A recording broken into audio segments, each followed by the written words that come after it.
Let's bring in Cathy Seifert. She's with CFRA Research.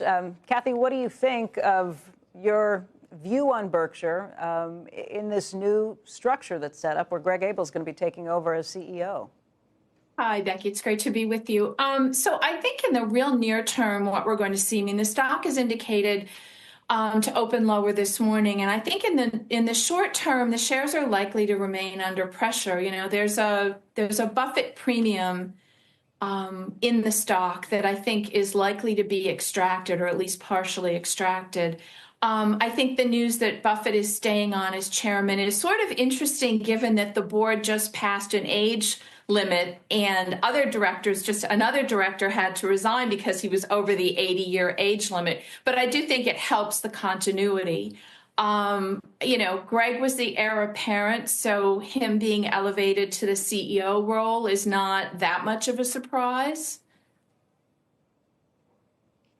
Yeah, not that much of a surprise. I guess some of the questions that it does start to bring up, though, is there was a lot of talk about how Greg is a much more hands-on manager in terms of operations and making sure that all of the Berkshire-owned companies are operating to their best potential, far more hands-on than Warren Buffett ever was. That's a big job. That, on top of the idea of running the insurance companies and then being responsible for $350 billion in cash and how to allocate that capital.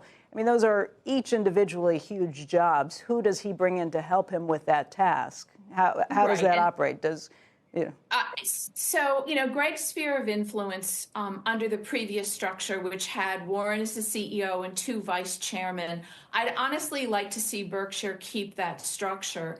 And I think there are a number of uncertainties here. And so, again, you know, Greg's sphere of influence was the non-insurance operations. And on that side of the company, there are literally hundreds of subsidiaries. I think an argument can be made for perhaps maybe some consolidation. Does Greg take a harder look at some of the underperforming names and potentially shed some assets? I mean, that is not historically a Berkshire operating model, but you know, I think it's not out of the realm of possibility that may happen. But I think the greater uncertainty comes in the insurance operations, which is not Greg's area of expertise per se, and where you have Ajit Jain, who's in his 70s. We haven't heard anything to the contrary, but you know, there's a chance that he may decide to retire. So I think in terms of kind of tightening up some of the team, expanding the bench, my concern and my area of focus is on the insurance business. I'd like to see a little more information about what the game plan is and to see the team. But, you know, to be candid, Berkshire Hathaway they're not known for transparency. They're not known for strong communication. I certainly hope that'll improve under this new leadership.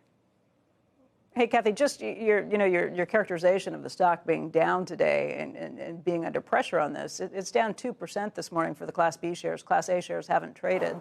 And those shares, A and B, both closed at all-time highs on Friday. It's not a huge amount of pressure. It kind of feels like this is the natural progression of what people have been anticipating would happen for a while. Absolutely. But I do think, I mean, there are people sitting on pretty sizable gains, and we're heading into a period of uncertainty for Berkshire, but also for the broader economy. And given all of the businesses that Berkshire's in, they're kind of a microcosm for the broader economy. So against that backdrop, and the fact that you no longer have Buffett at the helm to the degree that he once was, it's understandable that the shares would be under pressure. And I think they may be for some time, in the short term at least.